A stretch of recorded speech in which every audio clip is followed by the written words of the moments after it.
Hello mga ka-Wonder OFW, talagang naloka po ako mga ka-Wonder OFW sa babaeng ito. Oh my God, besh, saan ba humugot ka?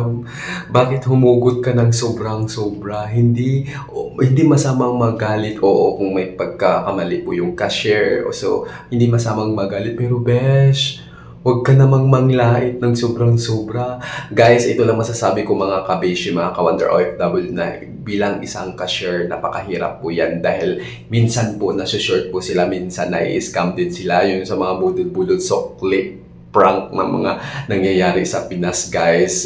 Hindi ko naman talaga gusto ko lang i-share sa atin na maging aware tayo sa ating pananalita, lalong-lalo na po na active ang social media, active lahat ng kamera at ang daming marites katulad natin, hindi ko nila lahat pero maraming marites siya. So, yun na nga mga ka-Wonder OFW. So, ito po si ate, talagang nakita ko to sa nag-flex ako at nakita ko to na tumaas yung kilay ko ng pagganon mga ka-Wonder OFW. Kasi nga ito mga kabeshi, okay, oo, may right. Di ba sinasabi, customer is always right. But sometimes, kailangan bilang isang customer, di ba, tingnan mo rin ang yung hypertension mo, guys. Di ba?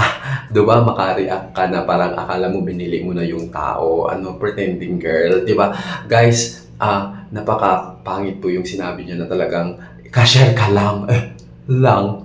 Oh my God, nilalang lang yun yung cashier. Alam mo guys, ito na masasabi ko mga kabeshi. Sa Pilipinas guys, standard level to the parang sasali ka ng mission or parang sasali ka ng beauty pageant guys. Ganon ang standard sa Pinas. Kaya wag mo lang nilalang lang yung cashier. Hindi porket cashier siya, talagang nilang mo lang siya. Cashier ka lang, bukas wala ka ng trabaho. Edi wow! O yun na nga mga ka-Wonder OFW. So ito, para sa mga hindi nakakaintindi mga ka-Wonder OFW. So ito mga kabeshi, first, college level or college graduate po ang hina-hire, di ba? Yung mga magagandang mga establishment diyan sa Pinas, di ba? Shout out sa inyo.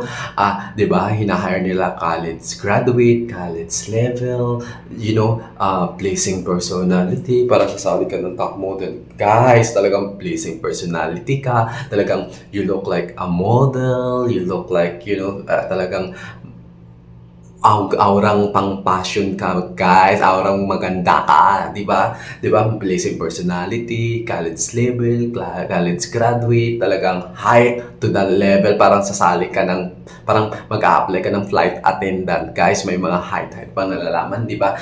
Age limit pa, guys. Tapos, ginaganon nyo lang yung cashier lang. Di wow, ate, di ba? Parang naloka ako ka, ate. Hindi porket kung mayaman ka, hindi ko alam kung mayaman ka o hindi. Shout out sa'yo ha. Di porket nasa taas ka talagang gumalong ka umawura.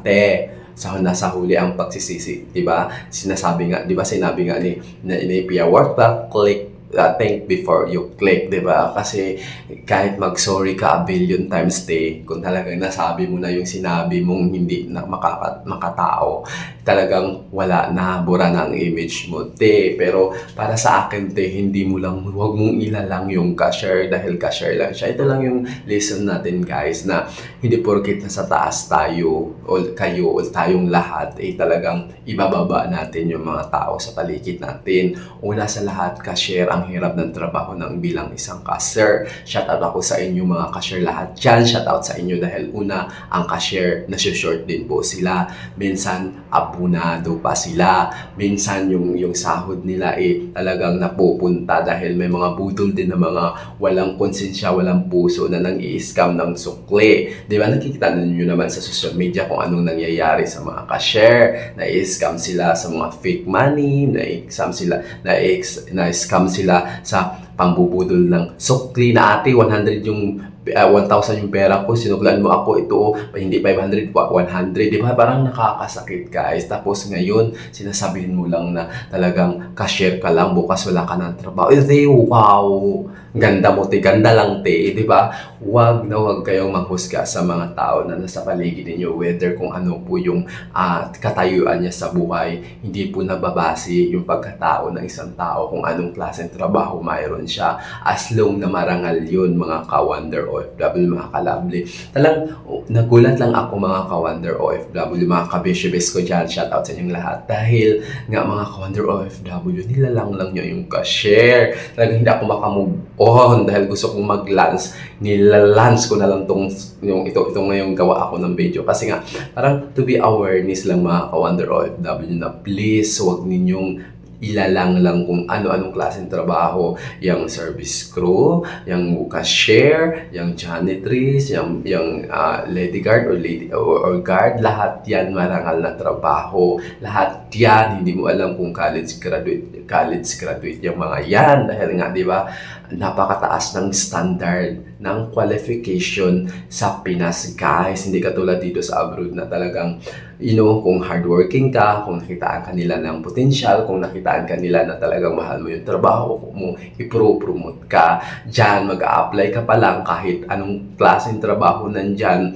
kahit pinakaano pa yan, hirap na trabaho, may level of performance na may qualification na parang sasali ka, parang mag-apply ka ng flight attendant, parang mag-apply ka ng beauty pageant. Kaya wag na wag kayong magsasabi na lalalang mo lang yung isang tao katulad ni ate na isang cashier. God, naloka ako. Sana maging aware sa'yo to, ate. Sana mag-big lesson sa'yo to. Kung hindi man sa'yo, kung may anak ka or may future, kung wala ka pang anak or future anak, sana kang tularan dahil it's a big no.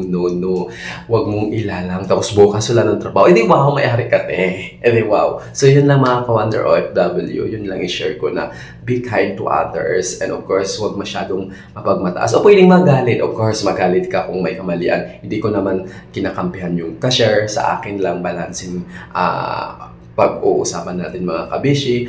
Maaring wala sa mood ang cashier, maaring, di ba, may ano siya, rigla or whatever. So on, kung galit ka sa isang cashier, pagsabihan mo. Kung galit ka, ilabas mo yung galit, pero wag kang magsalita na, cashier ka lang, buka ka lang trabaho. Wow. So, yun lang mga ka-Wonder OFW. Please follow on my Facebook account. Thank you.